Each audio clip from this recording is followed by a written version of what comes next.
Hey, welcome back on the Good Morning Artesia radio show. Time to get the latest on what's happening at the Artesia Public Schools. Superintendent John Ross Null is here. Good morning. Hey, Gene. Good morning. How are you? I'm great. Well, good. Saw you at the pit last night. You know, it was an exciting night in Artesia last night with our athletics.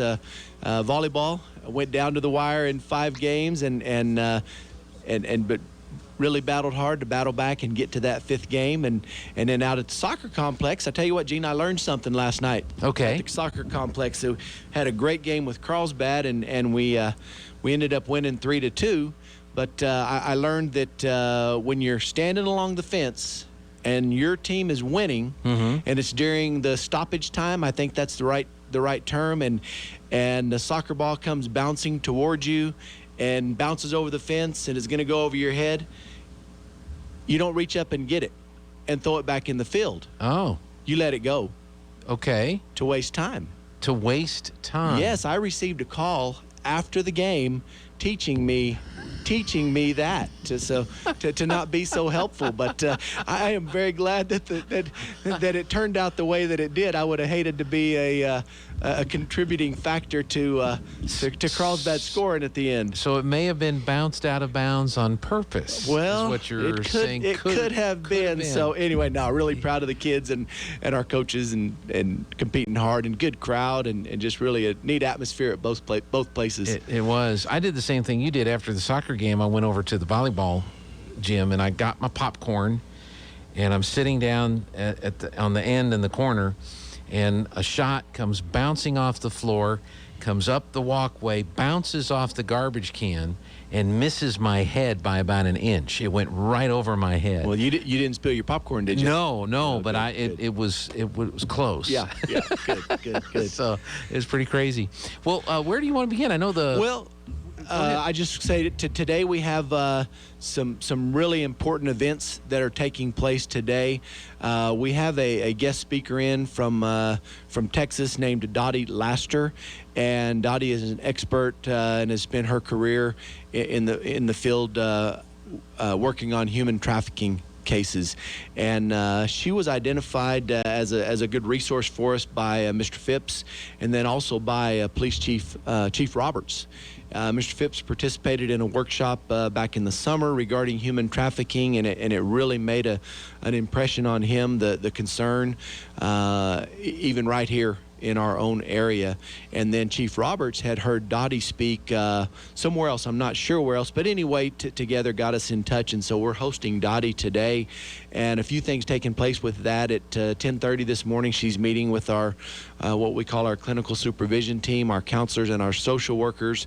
Then our nurses will be a part of that, and going to just have a small group discussion with them. And then this afternoon, we have an early dismissal day for professional development, and she's going to spend time with our entire staff. And then this evening at 6 o'clock at the auditorium, we want to invite the community to this Dell Yates Auditorium for a session tonight. Should last about 2 hours. She plans to present for about an hour and a half, and then leave some time for questions and discussion as well. So really excited to have her and just become more educated on this very important topic. Sounds like it's become even more in the news with the situation down on the border. Yes. And the influx of folks that have been coming across the border, and so not all of them are poor people looking to improve their lives. There's a lot of human trafficking involved in some of that. But but I'd be curious to see what she talks about, if it's not just that type of human trafficking, but if there's other types. It is my understanding she'll talk about a variety of things, and it will be very eye-opening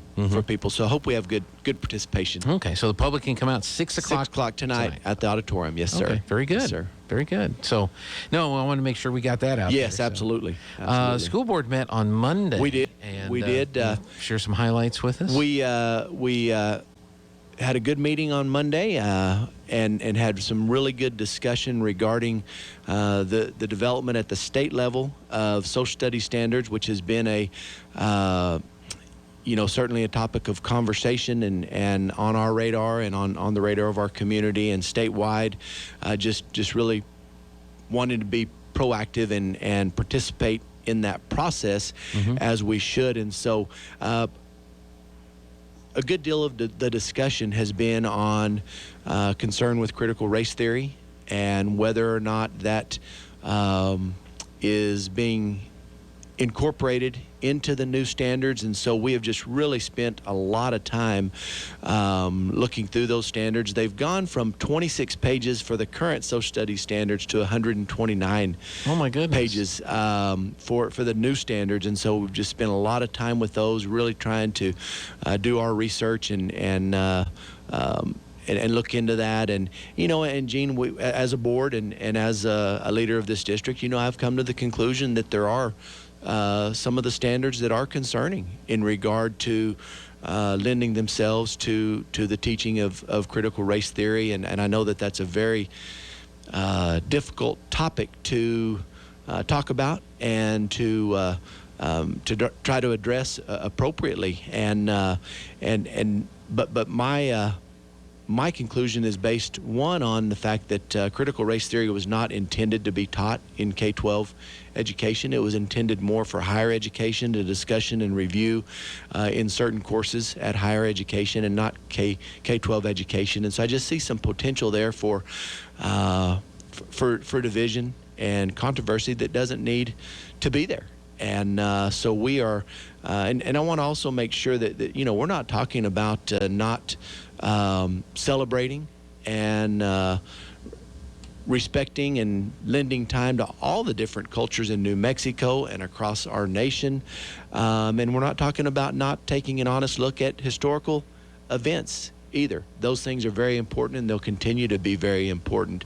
But for our K-12 education, when you look at it through a lens of what's best for kids, we just don't believe that that's best for kids. And so we are really working to get more time, at the very least, for stakeholders, for districts to work with the public education department through this process. And so we'll keep people apprised and updated as we move forward. I know that there have been some public meetings or public hearings on this, and your district has been encouraging the public to be aware of these dates and times and participate in this. And Gene, I'm glad you asked that question, because the public comment period has not officially started. We have not gotten the date yet when that's going to start, but as I said, we're really pushing and asking for that to be delayed, so just a more thorough work can be done on the project. Is this another, I don't know how to word this, is this another example of some of the issues that school districts have with the way things are structured in New Mexico now, top down from the public education department? This type of curriculum that is being distributed out to the school districts, is this one of the things that districts would like to have a little more leeway on? It is. New Mexico, one of the great things about our state is that there are a lot of differences in the communities across our state, and so kind of a one-size-fits-all approach for all 89 districts is not necessarily what's best. And so, yes, sir, it sure could be.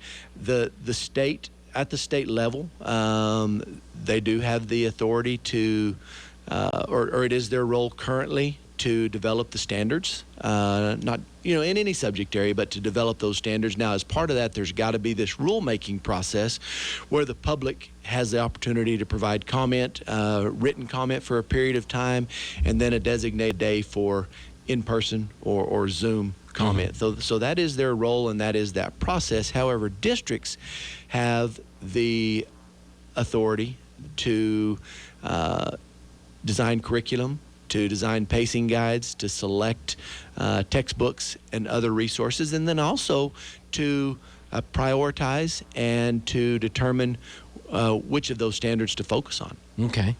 So there's a little bit of flexibility there. Yes. Now, the school district, the school board here recently did vote to join with the Gallup-McKinley County Schools in their legal action against the public education department. Has there been any new information on that, or have some other districts joined in on that? There have been a few other districts that have joined in since we did a month ago, and really the only other action that our board has taken regarding that is on Monday night did ratify a couple of agreements that we put in place with the Gallup-McKinley schools, as well as the attorney for that lawsuit. Okay.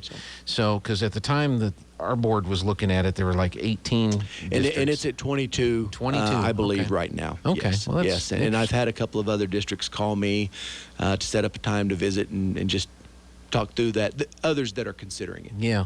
Well, it'll be interesting to see how that comes down. Because this has been the way that the education curriculum structure has been set up for a number of years. Correct, yes. But it seems like the mask and the vaccine mandates all kind of brought that forward, and now people are learning and what the limits are on districts, school districts, and what they can and cannot do, and then so now it's got it brought to this point that we're at right now. So very interesting. It is interesting times, to say the least.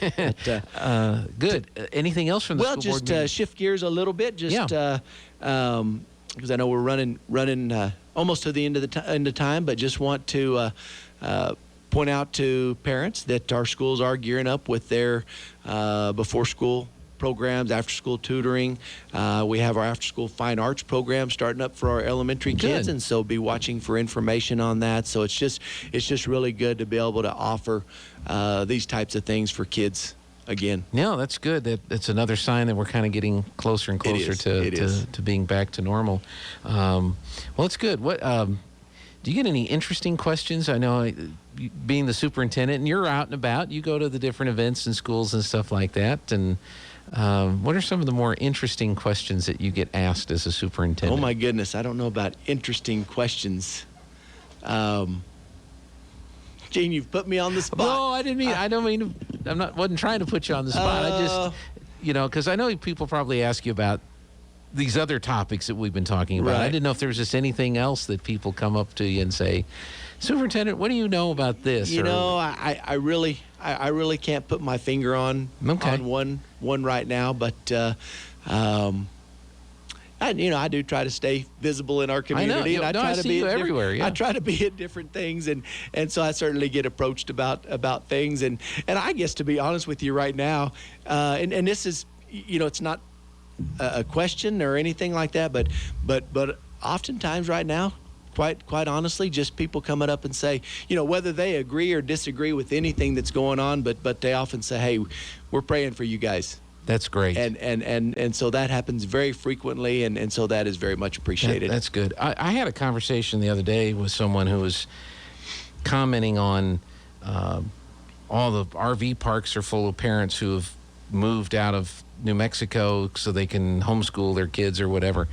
But you were telling me one of the last visits that you were here that our student count is pretty steady with what it's been in the past. It is, and I'll share this with you, and I'm glad that you brought that up, and I can do it quickly. But last spring, when we were going through the budget process, we had a decision to make whether to not fill positions as they became vacant from retirement or resignations, and then if kids came back or if enrollment increased, then try to find staff right now, or to count on some American Rescue Plan dollars to fill a gap between our state equalization guarantee that was going to be lower this year because of decreased enrollment. Mm-hmm. And so anyway, we made the decision at that time that we'd rather fill those positions, prepare for kids prepare for enrollment to come up and utilize American Rescue Plan dollars, at least some of them, to fill that gap, which was encouraged by the legislature as well. And so as of right now, we are 95 kids. We have 95 more kids today than we had when school ended last year.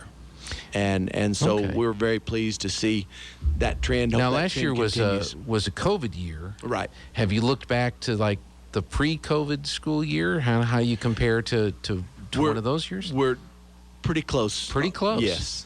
Well, that's got to be encouraging. Yeah, it is. Yeah, it really is. And so we'll keep watching that trend and hope that it continues to trend up. Well, I was one of the things, because you'd mentioned that, and I was glad to try to dispel a rumor or an opinion that somebody had, at least in Artesia. Now, right. Obviously, we can't speak for the other school districts around us, but at least in Artesia, your student count is right there with what it's been in the past, and that's got to be, like I said, that's got to be. It's encouraging. It is. Yeah. It is. Anything else that you want to cover? Appreciate you having me, Gene. All right, and I'm sorry, I didn't mean to catch you. No, that's okay. I need to think on my feet better. No, you're fine. Kind of going back to the soccer ball incident from last night. I wasn't thinking.